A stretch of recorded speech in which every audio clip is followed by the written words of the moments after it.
Hello, welcome to my channel. ఈరోజు ఈ వీడియోలో మనం శ్రీ జగన్మోహన్ రెడ్డి గారు చాలామంది పార్టీని వదిలిపెట్టి వెళ్ళిపోతున్నారు. ఎంతో పేరు ప్రతిష్టలు ఉన్న చాలా కుటుంబాలు కూడా ప్రస్తుతం చాలా ఇన్యాక్టివ్గా ఉన్నాయి.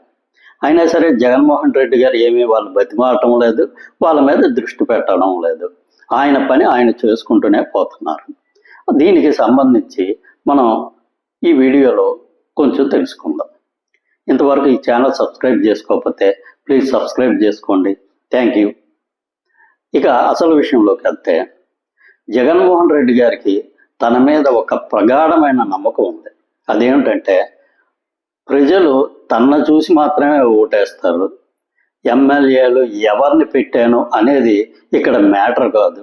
అసలు ఎవడున్నా సరే ఆడి పేరు మీద ఏమాత్రం కూడా ఓట్లు రావు, కేవలం నా పేరు మీద మాత్రమే ఓట్లు అనేవి పడతాయి అనే విషయాన్ని చాలా గట్టిగా నమ్ముతారు ఆయన.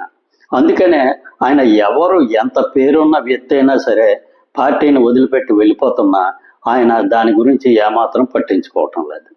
ఉదాహరణకి నెల్లూరులో వైఎస్ఆర్సిపి ఆవిర్భావం నుంచి జగన్మోహన్ రెడ్డి గారితో కలిసి ప్రయాణం చేసిన మేకపాటి రాజమోహన్ రెడ్డి గారి కుటుంబం చాలా వరకు ప్రస్తుతం ఇన్యాక్టివ్గానే ఉంది.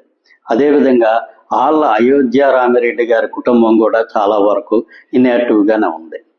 అదేవిధంగా చాలామంది ఇప్పుడు కొడాలి నాని ఎంతో వైఎస్ఆర్సిపి పట్ల అభిమానం ఉండి చాలా భారీ ఎత్తున కూటమి ప్రభుత్వం మీద విమర్శలు చేసిన చాలామంది, ఉదాహరణకి అనిల్ కుమార్ యాదవ్ గారు, కొడాలి నాని గారు, వల్లభనేని వంశీ గారు, ఆర్కే రోజా గారు, ఇటువంటి వాళ్ళంతా ఇంతకు ముందున్నంత దూకుడు ప్రస్తుతం ప్రదర్శించడం లేదు.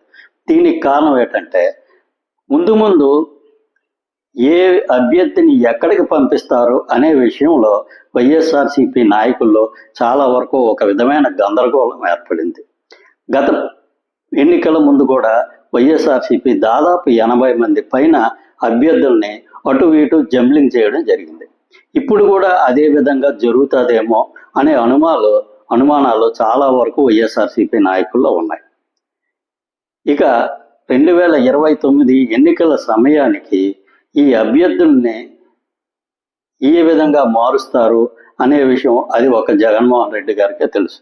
జగన్మోహన్ రెడ్డి గారు ఇప్పటికి కూడా పెర్మనెంట్గా ఒక్కొక్క నియోజకవర్గానికి ఒక్కొక్క ఇన్ఛార్జిని వేస్తాము, అదే ఇన్ఛార్జి వచ్చే ఎన్నికల్లో వాళ్ళకి బీఫామ్ ఇస్తాము అనే విషయాన్ని కరాఖండిగా చెప్పడం లేదు. ఆ పరిస్థితిలో ఆ టైంలో ఎవరు వస్తారు, ఎవరికి అభ్యర్థిత్వం ఇస్తాము అనేది ఆయన ఆ టైంలో మాత్రమే నిర్ణయాలు తీసుకుంటారు. ప్రస్తుతం వైసీపీ నాయకుల్లో ముందు ఆయన ఏ విధంగా నిర్ణయాలు తీసుకుంటారు అనే దాని మీద అనుమానంగా ఉన్నారు. దానితో అంత నిజాయితీగా పూర్తి స్థాయిలో ఎవరు కూడా వైఎస్ఆర్సిపికి సంబంధించిన కార్యక్రమాల్లో పాల్గొనడం జరగట్లేదు. ఇప్పటికైనా జగన్మోహన్ రెడ్డి గారు ఆయన పేరు మీదే వస్తుంది అనే నమ్మకం ఆయనకు ఉండేటప్పుడు ఇక ఎవరికి ఇచ్చినా అనవసరమైన విషయం అది.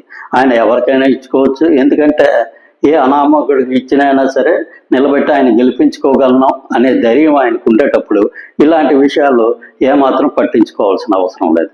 కాకపోతే 2029 ఎలక్షన్లో నెగ్గుకు రావాలి, విజయం సాధించాలి అని అంటే ఇప్పటి నుంచి ఏ నియోజకవర్గానికి ఎవరిని ఇన్ఛార్జీలుగా వేశారని వాళ్ళకి చెప్పి ఇప్పటి నుంచి వాళ్ళ కార్యక్రమాలు మొదలు పెట్టకపోతే 2029 సంవత్సరం ఎన్నికల్లోనే ఆ పార్టీకి నష్టం చేకూరే అవకాశం చాలా ఎక్కువగా ఉంది. ఎందుకంటే ప్రస్తుతం నాయకులు ఎవరో అంత యాక్టివ్గా భారీ ఎత్తున ఏ కార్యక్రమాలు నిర్వహించడం లేదు. ఈ విషయంలో జగన్మోహన్ రెడ్డి గారు జాగ్రత్త వహించి ఆయన నిర్ణయాలు తీసుకుంటారని, ఏమైనా సరే ఏ రాష్ట్రానికైనా ప్రతిపక్షం అధికార పక్షం రెండు బలంగానే ఉంటే ఆ రాష్ట్ర అభివృద్ధి జరుగుతుంది. కాబట్టి ఇక్కడ జగన్మోహన్ రెడ్డి గారు మంచి విజ్ఞతతో నిర్ణయాలు తీసుకొని తన పార్టీకే కాకుండా ఈ రాష్ట్ర భవిష్యత్తుకు కూడా ఉపయోగకరంగా ఉంటారని చెప్పి ఆశిద్దాం. Thank you. ఈ వీడియో నచ్చినట్లయితే ఈ ఛానల్ సబ్స్క్రైబ్ చేసుకోండి. Thank you very much.